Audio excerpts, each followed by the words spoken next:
எல்லாருக்கும் வணக்கங்க. உங்கள் எல்லாரையும் 666 மந்த்ரா யூடியூப் சேனல் வாயிலாக மறுபடியும் சந்திக்கிறதுல எனக்கு ரொம்ப ரொம்ப சந்தோஷம்.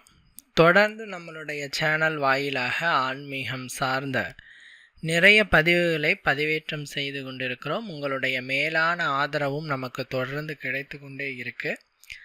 அந்த வகையில் இன்னைக்கு இந்த வீடியோவில் பார்க்கக்கூடிய ஒரு ஆன்மீக தகவல் என்ன அப்படின்னு கேட்டால், பெருமாளுக்கு உகந்த நட்சத்திரங்கள் என்னென்ன அப்படின்னு இந்த வீடியோவில் பார்க்க போகிறோம். இதுக்கு முன்னாடியே சிவபெருமானுக்கு உகந்த ராசிகள் என்ன, நட்சத்திரங்கள் என்ன அப்படிங்கிற ஒரு போஸ்ட் நாம் போட்டிருக்கோம். அதை தொடர்ந்து பெருமாளுக்கு உகந்த ராசிகள் என்னென்ன அப்படிங்கிறதையும் ஒரு வீடியோவாக நாம் போட்டிருக்கோம். இந்த வீடியோவில் பெருமாளுக்கு உகந்த நட்சத்திரங்கள் யார் யார் அப்படிங்கிறத இந்த வீடியோவில் விளக்கமாக பார்ப்போம். இந்த ப்ரீவியஸ் 3 வீடியோக்களுமே அமோக வரவேற்பு நம்மளுடைய சப்ஸ்கிரைபர்ஸ் மத்தியில் கிடச்சிருக்கு. சுவாமி, எங்களுடைய ராசியும் இந்த தெய்வத்துக்கு இஷ்டமான ராசியாக இருக்கிறத நினைக்கும் போது எங்களுக்கு ரொம்ப சந்தோஷம். இனிமேல் நாம் அவர்கிட்ட நாம் சரணாகதி அடைஞ்சிட்றோம் அப்படின்னு சொல்லிட்டு நிறைய நண்பர்கள் சொன்னாங்க. மிக்க மகிழ்ச்சி.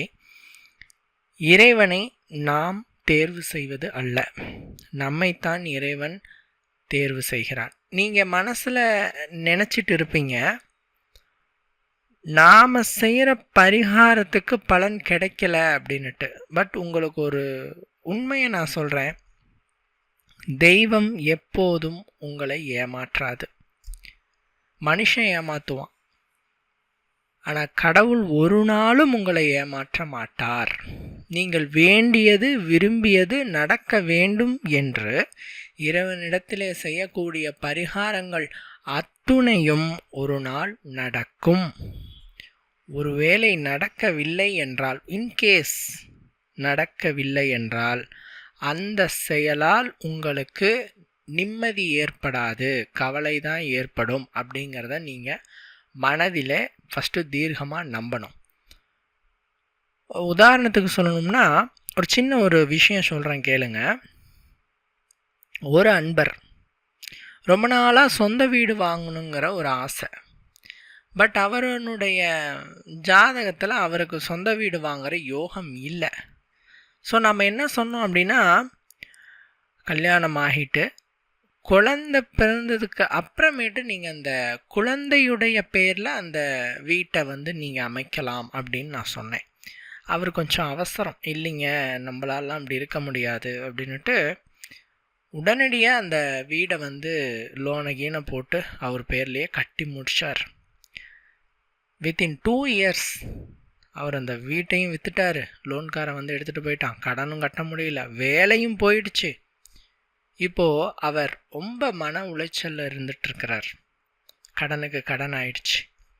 கிரகங்கள் முடிந்த வரை உங்களிடத்தில் நன்மையை செய்ய தான் துடிக்கும். நீங்கள் செய்கிற பூஜைகள், பரிகாரங்கள், உங்கள் முன்னோர்கள் செய்த தான தர்மங்கள், நீங்கள் செய்த புண்ணியங்கள், இவை அத்தனையும் சேர்ந்து உங்களுக்கு நன்மையை செய்வதற்காக தான் செயல்படும். ஆனால் மனித மனம் ஒரு குரங்கு மாதிரி. அவனுக்கு கிடைச்சிருச்சு, எனக்கு கிடைக்கல. அவனுக்கு கல்யாணம் ஆயிடுச்சு, எனக்கு கல்யாணம் ஆகலை. அவன் வீடு கட்டிட்டான், நான் வீடு கட்டல. அவன் நல்லா இருக்கான், நான் நல்லா இல்லை. இந்த ஒப்பீட்டின் காரணமாக மனித மனமாகப்பட்டது உண்மையை புரிந்து கொள்ளாமல் அவசரமாக ஒரு செயலில் இறங்கி அவர்கள் தன்னுடைய வாழ்க்கையை துளைத்து கொள்கிறார்கள்.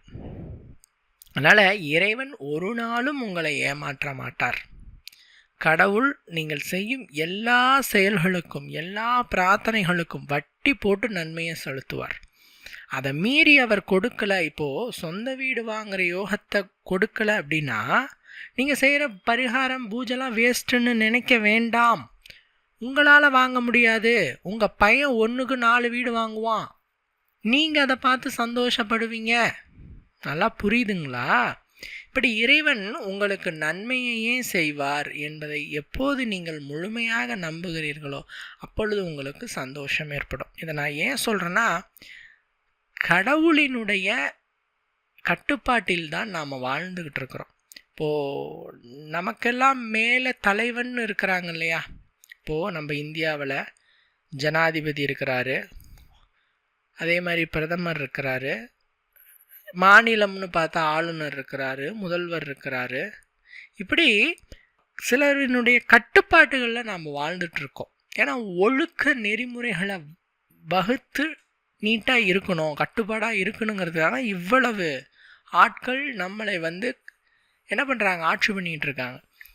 இந்த உலகம் மட்டுமல்ல, 14 லோகங்களையும் கட்டி ஆளக்கூடியவர் யார் அப்படின்னு பார்த்தா சாட்சாத் அந்த பரபிரம்மா தான்.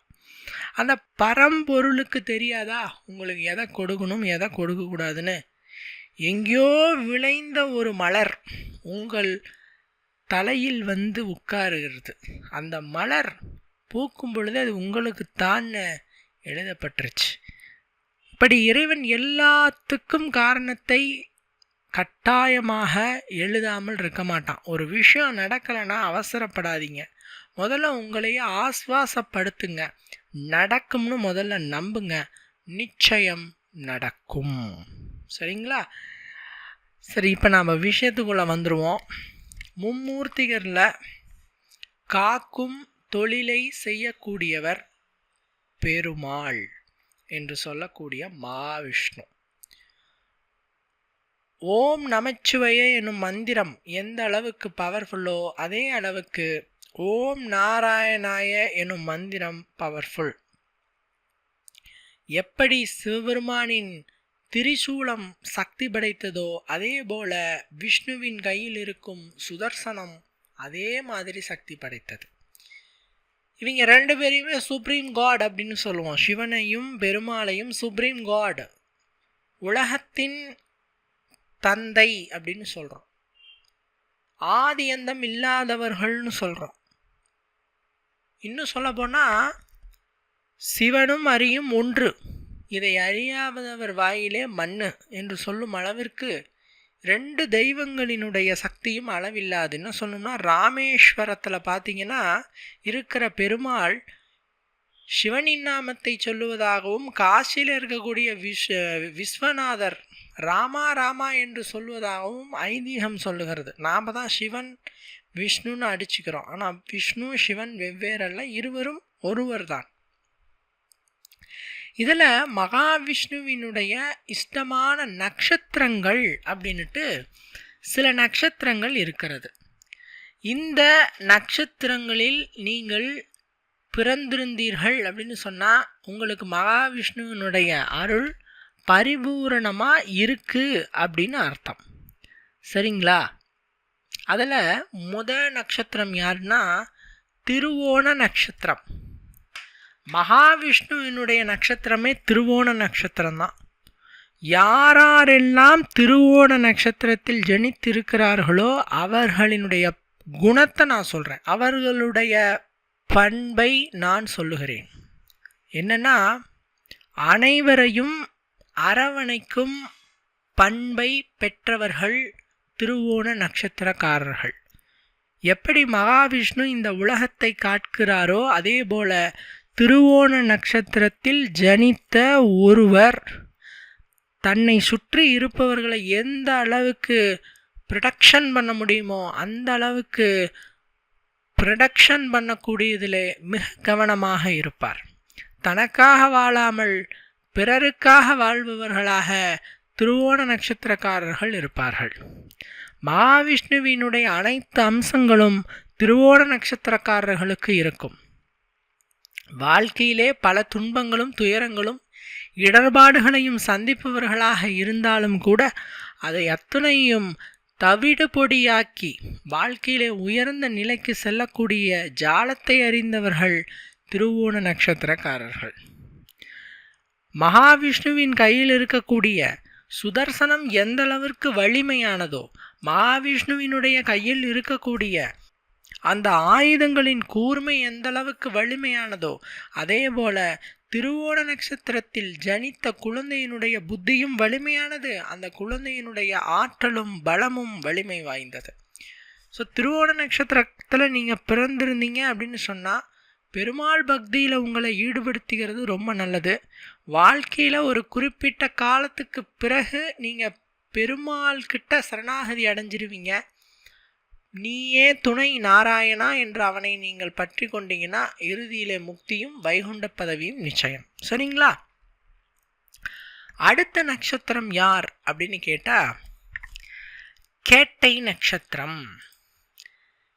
கேட்டையில் பிறந்தவன் கோட்டை கட்டி ஆளுவான் ஒரு பழமொழி இருக்கு. அதுக்கு என்ன அர்த்தம் அப்படின்னு கேட்டால், ஹயக்ரீவரோட நட்சத்திரம் கேட்ட நட்சத்திரம். ஹயக்ரீவர்னா யார் சார்?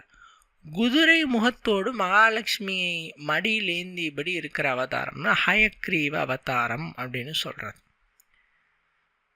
இன்னும் சொல்ல போனால் கல்வியின் கடவுள் என்று சொல்லக்கூடிய சரஸ்வதி தேவியினுடைய குருவாக திகழ்பவர் யாருன்னா ஹயக்ரீவர் தான்.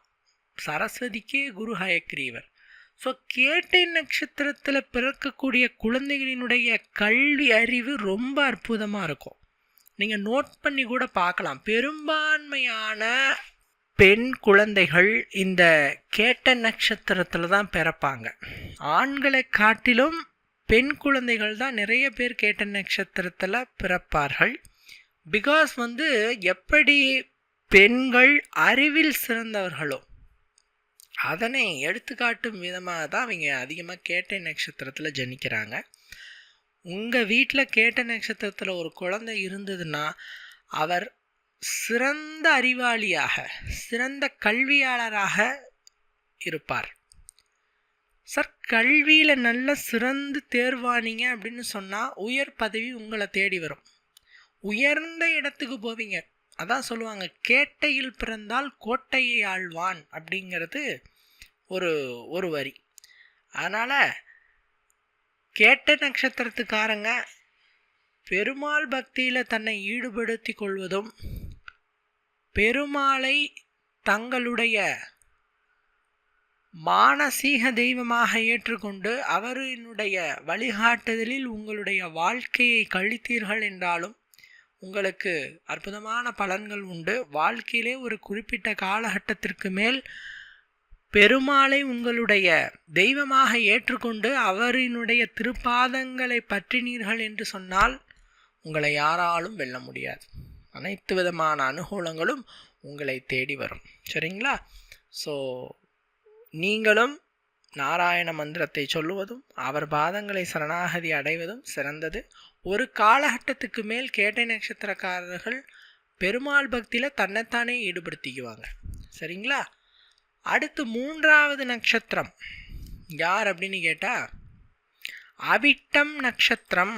இந்த நட்சத்திரக்காரங்க தான் பெருமாளுக்கு உகந்த இஷ்டமான 3வது நட்சத்திரக்காரர்கள். சார், அவிட்டம் அப்படிங்கிற நட்சத்திரம் எந்த அளவுக்கு பெருமாளுக்கு இஷ்டம் அப்படின்னு கேட்டால், பெருமாள் திருப்பார்கடலிலே ஆதிசேஷன் பாம்பை படுக்கையாக்கி படுத்த நிலையில் இருக்கும் பொழுது அந்த கோலத்தை நாம் சயன கோலம் அப்படின்னு சொல்கிறோம். இன்னும் சொல்லணும்னா அனந்த சயன கோலம் அப்படின்னு சொல்கிறோம். இந்த அனந்த சயன பெருமாளுக்கு உகந்த நட்சத்திரம் அவிட்ட நட்சத்திரம். அவிட்ட நட்சத்திரத்தில் பிறந்தவர்களாக நீங்கள் இருக்கிறீங்கன்னா எல்லோரும் உங்களுக்கு கட்டுப்பட்டவர்களாக இருக்கிறாங்கன்னு அர்த்தம். நீங்கள் எதை சொன்னாலும் அது உடனடியாக நிறைவேறக்கூடிய அதிர்ஷ்டம் பெற்றவர்களாக நீங்கள் இருப்பீர்கள் என்று அர்த்தம். பொதுவாக அவிட்ட நட்சத்திரக்கார குழந்தைகள் வறுமையில் பிறக்க மாட்டாங்க. ஒன்றும் உயர்ந்த இடத்துல, அதாவது வசதியில் உயர்ந்த இடத்துல ஜனிப்பாங்க. இல்லைன்னா அவர்களுடைய வாழ்க்கையில் மிக குறுகிய வயதிலே பெரிய பணக்காரர் ஆகிடுவாங்க. இன்னும் சொல்லுவாங்க இல்லையா, சார் 7 தலைமுறைக்கு சொத்து இருக்குது சார் அப்படிங்கிற அந்த ஆட்கள் எல்லாமே அவிட்ட நட்சத்திரக்காரங்க தான்.